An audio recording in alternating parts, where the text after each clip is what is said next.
Bueno, hola, ¿qué tal? Buenos días. Mi nombre es Nora Atanasio, bueno, soy neuropediatra del Hospital Pedro Elizalde y también trabajo en el laboratorio de neuroquímica del Dr. Chamoles, donde se hacen enfermedades metabólicas. Estos son mis conflictos de intereses y todos los videos y las fotografías están autorizadas por su familia, ¿sí? Bueno, la idea es, antes de empezar con el tema en sí de lipofucsignosis, introducirnos un poquito en lo que son los errores congénitos del metabolismo.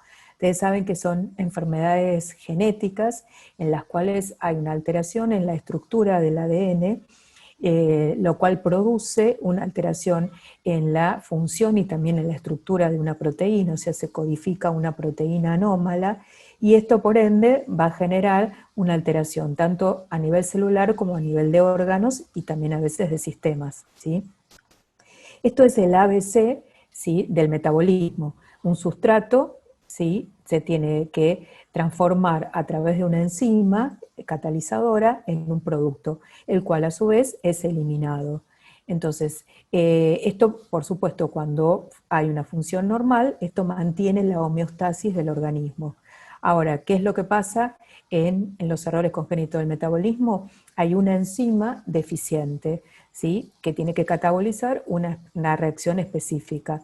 Entonces, cuando esta enzima funciona menos, puede ser que tenga un déficit total o un déficit parcial, lo que va a producir es un aumento en este sustrato, obviamente que no se puede metabolizar, ¿sí? Y seguramente este aumento del sustrato va a dar síntomas habitualmente por intoxicación. Esto puede ser en forma aguda o en forma crónica, pero también la falta de este producto, ¿sí?, puede dar también síntomas porque a veces estos productos son funcionalmente activos, ¿sí?, y son importantes para determinadas funciones en el organismo. Por ejemplo, el ejemplo típico en los errores congénitos del metabolismo es la fenilcetonuria. La fenilcetonuria es la enfermedad metabólica más frecuente en la cual la fenilalanina, ¿sí?, no puede ser metabolizada porque hay una deficiencia en la enzima fenilalanina hidroxilasa y se produce menos tirosina. Entonces, en esta enfermedad, tanto la acumulación de fenilalanina con sus metabolitos, que son tóxicos para el organismo, sobre todo para el sistema nervioso, como la deficiencia de la tirosina, producen síntomas. Ustedes saben que la tirosina es el sustrato para todo el metabolismo de la dopamina y también de la melanina. Entonces, por eso estos chicos tienen muchos trastornos neurológicos, pero también tienen una hipopigmentación, ¿sí?, son muy claritos. Entonces, esto es una clasificación académica, pero que sirve, que nosotros la utilizamos para poder orientarnos un poco en el diagnóstico. Las enfermedades metabólicas se clasifican en metabolismo de moléculas complejas, de moléculas pequeñas y de metabolismo energético, ¿sí? En el caso de las pequeñas moléculas, es lo que también se llama metabolismo intermedio, es el metabolismo de las proteínas, o sea, acá están incluidos los trastornos de los aminoácidos, de los ácidos grasos y también de los neurotransmisores. Este grupito de enfermedades se caracteriza porque son chicos que nacen bien, sin dismorfias, en general no tienen ningún fenotipo peculiar, y tienen un periodo libre de síntomas que puede ser de una semana, de meses o incluso de años. Y después aparecen los síntomas por intoxicación, por esta acumulación que les dije antes, es decir, hay un sustrato que se va acumulando y que llega un momento que produce síntomas por intoxicación. Generalmente están vinculados a la alimentación, ¿sí?, a transgresiones alimentarias, por ejemplo, a una sobrecarga proteica, o a veces al ayuno. En la sobrecarga proteica pasa en el caso, por ejemplo, de las acidurias orgánicas o de los trastornos del ciclo de la urea. Y en el caso de los ayunos prolongados, que se manifiestan con hipoglucemias, en los trastornos de la beta oxidación. En general, estas enfermedades son tratables con dieta, con suplementación de vitaminas, y el diagnóstico es un diagnóstico más accesible. Por ejemplo, en un laboratorio de rutina podemos encontrar una acidosis metabólica, una alcalosis metabólica, una hiperamonemia, una hipoglucemia o también una insuficiencia hepática, ¿sí? En el grupo de las moléculas complejas, acá tenemos aquellas moléculas más grandes, y dentro de este grupo están las enfermedades lisosomales, como por ejemplo las mucopolisacaridosis. Creo que ustedes ya tuvieron una charla de MPS. También están las gangliosidosis, las lipofucsinosis, que vamos a hablar hoy, las enfermedades peroxisomales, de la cual por ahí la más conocida y la más frecuente es la adrenoleucodistrofia ligada al X, ¿sí? Acá en general son enfermedades que se van manifestando lentamente, ¿sí? Porque hay una acumulación lenta y progresiva de una molécula compleja, ¿sí?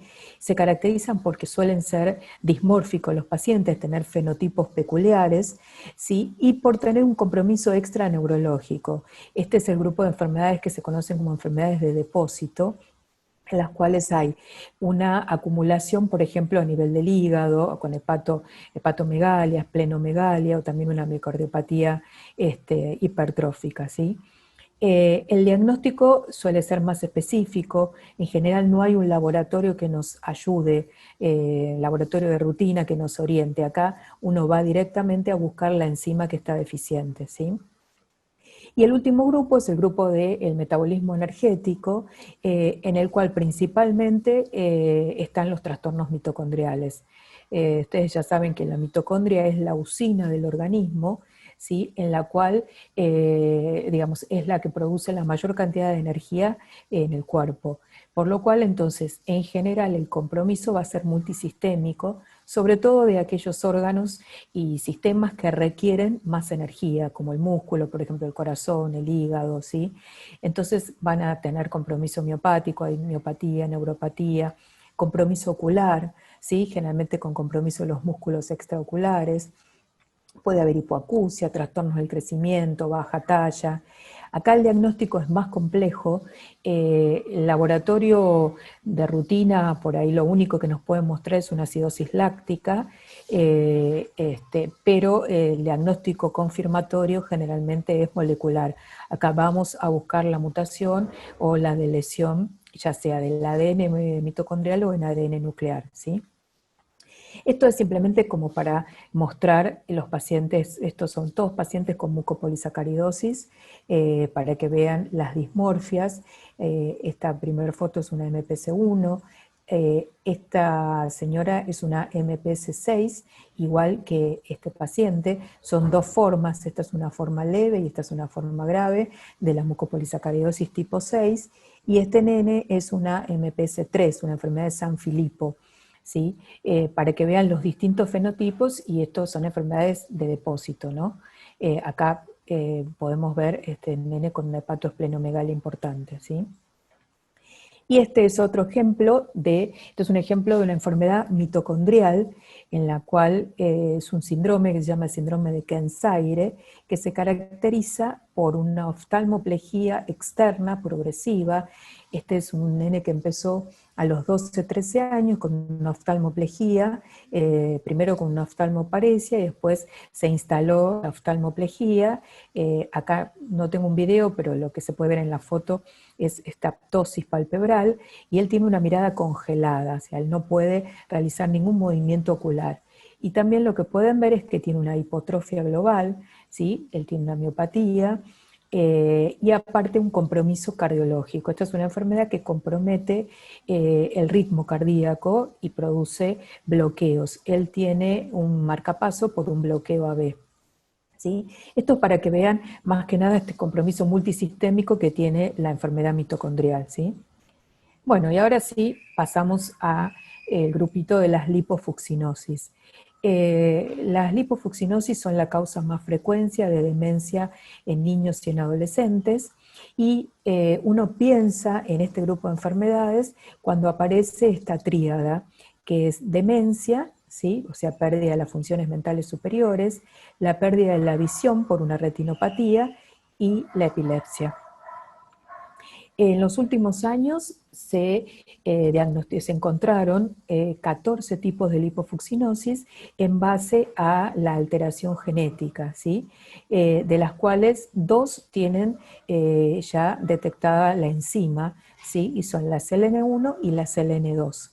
La CLN2, que es la lipofuccinosis de la cual nos vamos a ocupar hoy, es una enfermedad, es una de las más frecuentes, las lipofuccinosis, ahora la vamos a ver. Se produce por una deficiencia de la enzima tripeptidilpeptidasa 1, es autosómica recesiva, y en esta lo que existe es una acumulación de un pigmento, un lipopigmento autofluorescente, que se acumula a nivel de los lisosomas, es una enfermedad lisosomal. Esta acumulación produce tanto disfunción celular como muerte celular y con mayor compromiso a nivel neuronal y de la retina, ¿sí? Dentro de las lipofuccinosis se consideran que las más frecuentes son la CLN3, que es una forma más juvenil, y en segundo lugar la CLN2. En realidad en nuestro país y en Latinoamérica esto no es así tan real, si bien la bibliografía mundial nos da esta prevalencia, para nosotros es más frecuente la CLN2. Si bien tiene una incidencia baja, que es 0,5 por cada 100.000 nacidos vivos, se considera que está subdiagnosticada, ¿sí? La CLN2 es la forma infantil tardía y que tiene 2 fenotipos. Un fenotipo clásico, que es el que hoy vamos a ver principalmente, de inicio entre los 2 y los 4 años, y un fenotipo atípico que tiene un inicio más tardío. Entonces, el fenotipo clásico está considerado el más frecuente, ¿sí? Más o menos conforma el 70 al 80% de los casos de CLN2, aunque en realidad también en nuestro país y en Latinoamérica no vemos tanta prevalencia, sino que es más pareja la relación entre el clásico y el atípico, ¿sí? Entonces, vamos a ver ahora el CLN2, pero el fenotipo clásico. Se trata de chicos que son previamente sanos, nacen sin problemas, no tienen antecedentes perinatales, ¿sí? Son chicos que no tienen dismorfias, y entre los 18 y los 24 meses, lo único que pueden tener estos chicos es un retraso del lenguaje, ¿sí? Acá van a ver un video, ¿sí?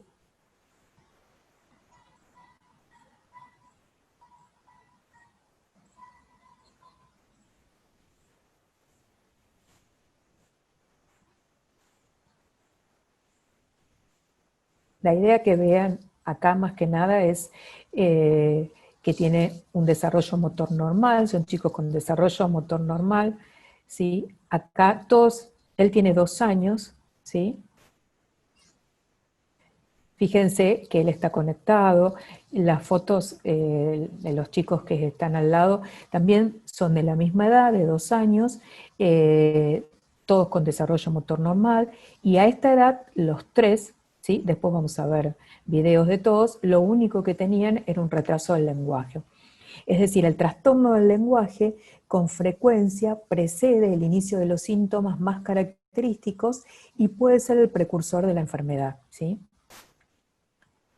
Entonces, esto es un cuadro para que veamos cuál es la evolución.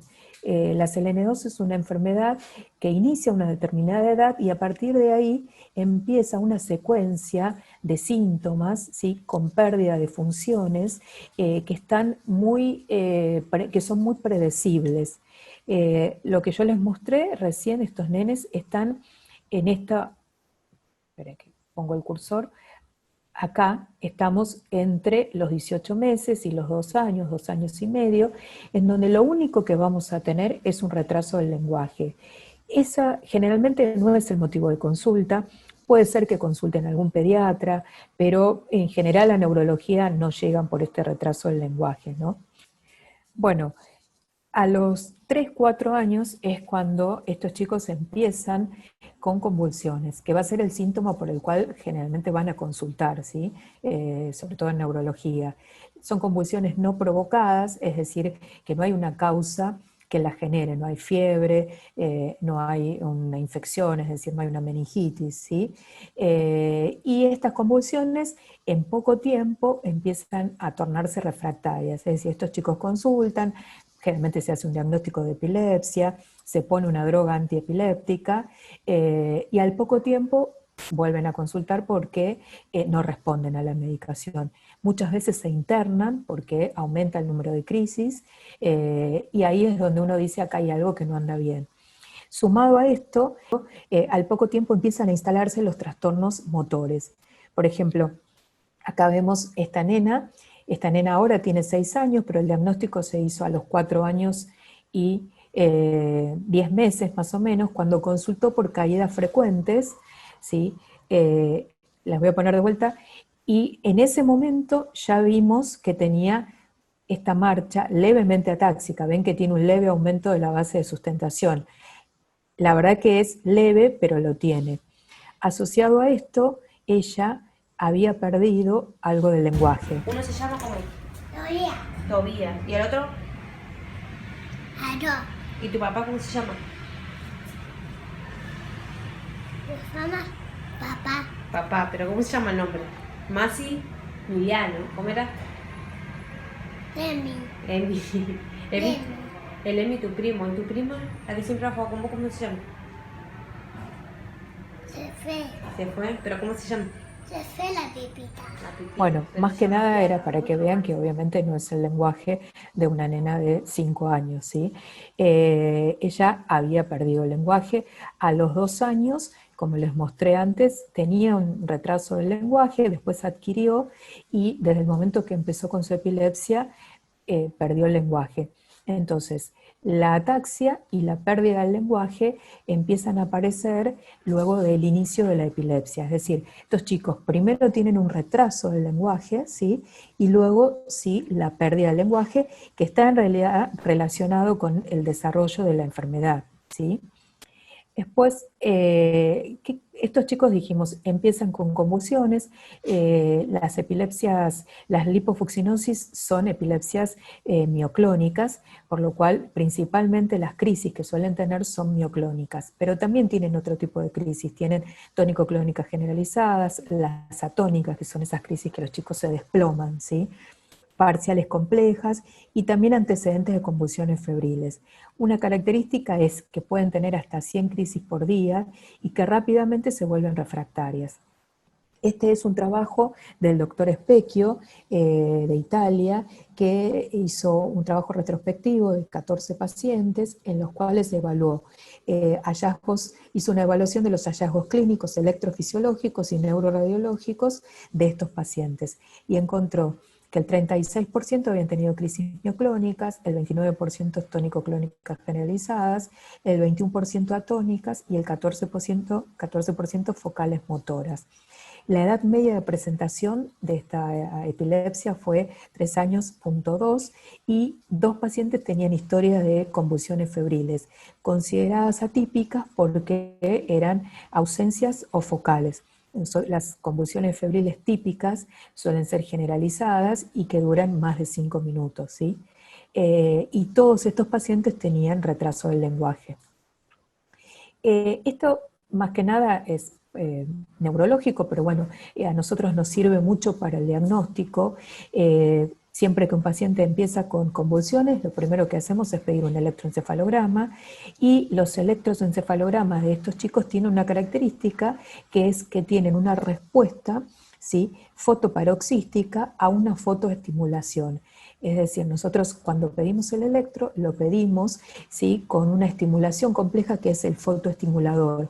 Entonces, y esto va con distintas frecuencias lumínicas. Estos chicos tienen una respuesta, ¿sí?, que es esta descarga que vemos acá, paroxística, tiene una descarga de punta onda generalizada ante cada estímulo lumínico, ¿sí? Y este estímulo lumínico, esta respuesta se produce a una baja frecuencia de la fotoestimulación. La fotoestimulación empieza en 1 Hz y puede llegar hasta 20, 30 Hz, pero estos chicos tienen esta respuesta a baja frecuencia, entre 1 y 3 Hz, ¿sí? Bueno, Este es el mismo trabajo del doctor Specchio, en donde lo que nos muestra es esta respuesta que yo les contaba a la fotoestimulación. ¿Sí? Cada una de estas tiritas que vemos acá es una punta onda generalizada en respuesta a cada fotoestimulación que se hace. ¿Sí? Ante cada estímulo lumínico se produce esta respuesta generalizada. Esto es en un primer electro del paciente, donde el electro de base es organizado, o sea, lo que vemos es solo eso. Pero a medida que la enfermedad va evolucionando, el electro de estos chicos se va enlenteciendo, o sea, va empeorando, va enlenteciendo, se va haciendo hipovoltado, y esta respuesta fotoparoxística va desapareciendo. Fíjense que acá no la vemos como la veíamos antes, y ya en un periodo mucho más avanzado, esto es al año y medio de la primera convulsión, o sea, lleva un año y medio de enfermedad. Fíjense, el electro es más lento, muy hipovoltado, y ya la respuesta fotoparoxística prácticamente no se ve, es muy inespecífica. Esto es importante porque si uno evalúa a un paciente que tiene una epilepsia ya, digamos, evolucionada y no hay respuesta fotoparoxística, esto no descarta una enfermedad de lipofuncinosis porque puede haber desaparecido, ¿sí? Y esto es, bueno, lo que encontró este equipo del doctor Specchio, donde 93% de los chicos tienen esta respuesta, y algo importante es que el 43%, incluso hay algunos trabajos que publican hasta el 60%, se ve en el primer electroencefalograma. Esto es importante sobre todo para los neurólogos para poder, para pedir siempre electroencefalograma con fotoestimulación, ¿sí? Bueno, y esto es las drogas que se usan, el manejo sintomático es parecido a cualquier epilepsia. Lo que sí acá es importante, esto por si ustedes tienen pacientes y alguno empeora, con carbamazepina, vigabatrina, gabapentina o fenitoína, es porque estas drogas empeoran las crisis mioclónicas, ¿sí? Entonces, estamos en este cuadrito donde veíamos cómo era la evolución, ya empezamos, estamos acá, ¿sí? Con el inicio de la epilepsia, y vimos que a partir de este momento en que inicia la epilepsia, empieza todo un periodo de deterioro neuromotor con presencia de un montón de movimientos anormales, como vamos a ver ahora, ¿sí? Y a partir de acá empieza esta neurodegeneración que es sumamente predecible, ¿sí? Entonces, acá ya estamos entre los 4 y 6 años, con chicos que tienen epilepsia refractaria, con ataxia, y empiezan a aparecer los movimientos, ¿sí? Ya Jazmín, que acá tiene 4 años, ¿sí? Ella había empezado a los 3 años con convulsiones, como les conté antes, previamente sana, con retraso del lenguaje. Rápidamente su epilepsia se hizo refractaria, y acá ya a los 4 años, fíjense, estos movimientos, está llena de mioclonías, y a los 4 años había perdido la marcha independiente, ¿sí? Acá es 5 años y medio, casi 6, es la misma, Jazmín. Acá fue una internación, ¿sí? Acá más que nada es para que vean la ataxia, y todavía ella tiene dentro de todo, hay una conducta visual buena, si bien hay algo de pérdida de la visión, y acá la van a ver caminar.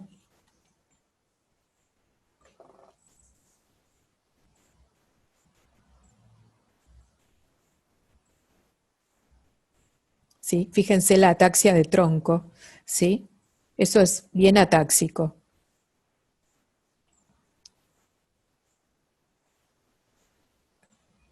Ella, por supuesto que ya no camina, no, en ese momento no caminaba en forma independiente, había perdido la marcha y había perdido el lenguaje.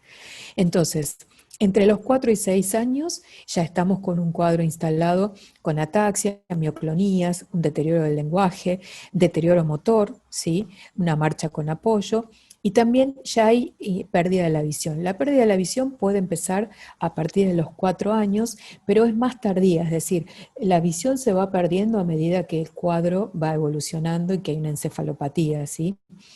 Entonces, la pérdida de la visión, perdón, la pérdida de la visión es tardía, por lo cual no debemos esperar para hacer un diagnóstico, para sospecharla, ¿sí?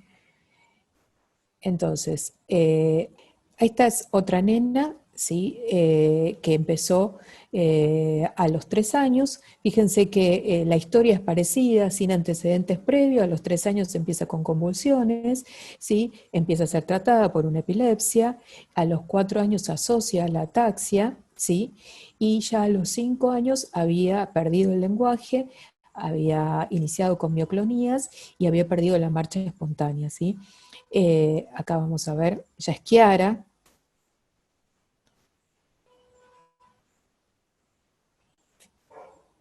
Fíjense las mioclonías cefálicas, es decir, acá se asocia mioclonías epilépticas y mioclonías no epilépticas, ¿sí?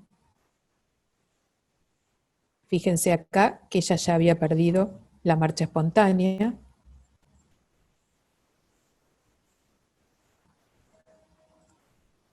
¿Sí? Y acá, esto es un video más reciente, donde más que nada lo que quiero que vean es la conducta visual, ¿sí? Fíjense que ella ahí se nota claramente que no ve, ¿sí? Entonces, esta es la evolución y entre los 7 y 8 años ya el cuadro está instalado completamente con una encefalopatía, con tetraparesia espástica, con todo un cuadro de movimientos anormales, con mioclonías, distonías, epilepsia refractaria y pérdida completa de la visión, ¿sí? Eh, Desgraciadamente esta es la misma nena que les mostré anteriormente, no Kiara, sino Jazmín. Actualmente tiene 8 años, ¿sí? Fíjense las mioclonías, ¿sí? Fíjense las mioclonías tanto en miembros inferiores como en miembros superiores, ¿sí? Ella tiene ahora una cuadriparesia espástica, ¿sí? Se alimenta por sonda nasogástrica, está para ponerse en botón gástrico, una gastrostomía. Este es el cuadro completo, ¿sí? Entonces, estos son los trastornos del movimiento que vemos en la CLN2. La ataxia, que suele ser como el primer síntoma asociado a la epilepsia, mioclonías, están incluso descriptos estatus mioclónicos, distonías, también se describieron estatus distónicos, corea y la espasticidad. ¿Sí? Esto se ve más frecuentemente en el predominio atípico, el fenotipo atípico, que después vamos a ver. Estos chicos suelen tener a nivel de la resonancia una atrofia cerebelosa, ¿sí? Acá pueden ver las folias muy marcadas del cerebelo. Esta atrofia es a predominio de vermis inicialmente, después se hace global, pero inicialmente la atrofia es a nivel de vermis. Y después otra característica es que suelen tener esta hiperintensidad a nivel periventricular, que es inespecífica, pero asocia eso asociado a esta atrofia, acá se ve perfecto la atrofia cerebelosa, ¿sí? Nos hacen sospechar CLN2. La mayoría de estos chicos y en los trabajos publicados, cuando se realiza el diagnóstico de epilepsia, ya tienen la atrofia cerebelosa, ¿sí? Bueno, y estos son los cambios que podemos ver en la resonancia, que los que describí recién. Está descrito también una hipointensidad talámica, y en la espectroscopía, que es un estudio de curvas metabólicas que se puede hacer en la resonancia, podemos tener un patrón, pero que es inespecífico, no tiene indicación de pedir la espectroscopía, ¿sí? Esto es para mostrarles que también en la tomografía, nosotros en el hospital no tenemos resonador, entonces el primer estudio que hacemos es una tomografía, y en la primera nena que les mostré con la ataxia ya tenía esta atrofia cerebelosa, ¿sí? Que se ve claramente en una tomografía.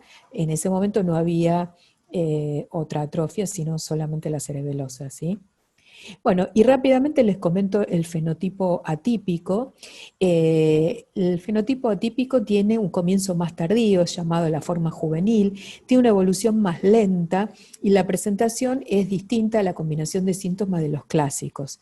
Entonces les voy a contar un paciente que actualmente tiene 12 años, que inició a los 7 años con convulsiones, fíjense que mucho más tarde, ¿sí? Convulsiones tónico-clónicas generalizadas, mioclonías. A los 9 años había asociado una ataxia que fue progresiva y también empezó a tener una alteración para articular la palabra. Cuando se hace una resonancia a esa edad ya tiene una atrofia cerebelosa. Actualmente a los 12 años camina con ayuda, se entiende lo que dice pero con dificultad y tiene alteraciones visuales, ¿sí? Acá lo vamos a ver caminar en el Santino, ¿sí? Fíjense también la ataxia de tronco, ¿no? Y la marcha, ¿sí? Que es una marcha también rígida, ¿sí? Y acá, Entonces, escúchenlo hablar. Puede estar en las dos cosas. claro, me contaste lo de la tele, ¿qué te pasa con la tele?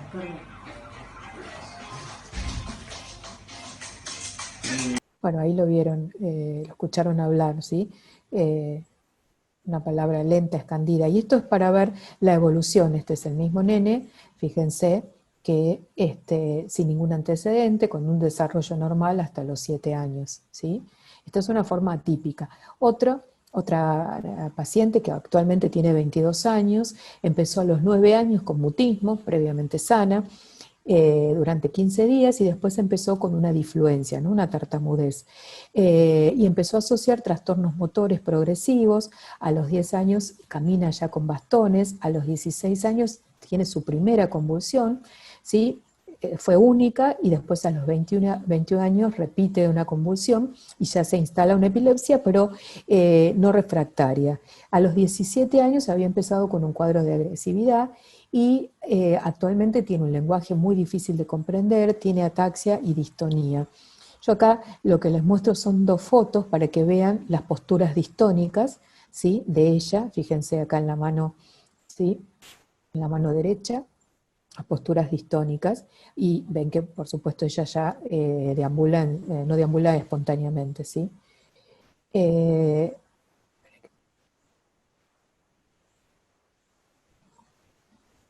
no pasa ahí.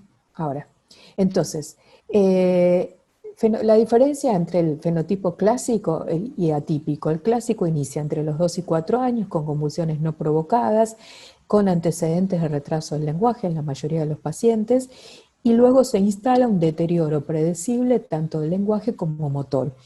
Hay pérdida de la visión por retinopatía, que es más bien tardía, y en general la muerte es precoz en la adolescencia temprana. En el fenotipo atípico es de inicio más tardío, conocido como forma juvenil, predominan los movimientos anormales, sobre todo un síndrome hipokinético. Hay trastornos del lenguaje, especialmente la difluencia o la palabra escandida. La epilepsia no siempre está presente, vieron que en un paciente estaba y en otro no. Hay una evolución más lenta con una expectativa de vida más larga y la pérdida de la visión es más tardía, ¿sí?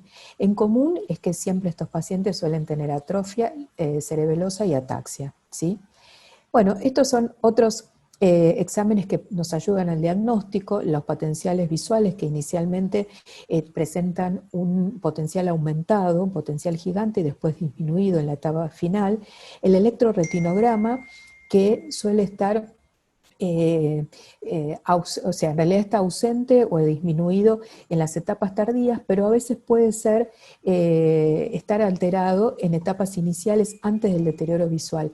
Este nene que tiene en este momento de la foto 2 años ya tenía un electroretinograma subnormal.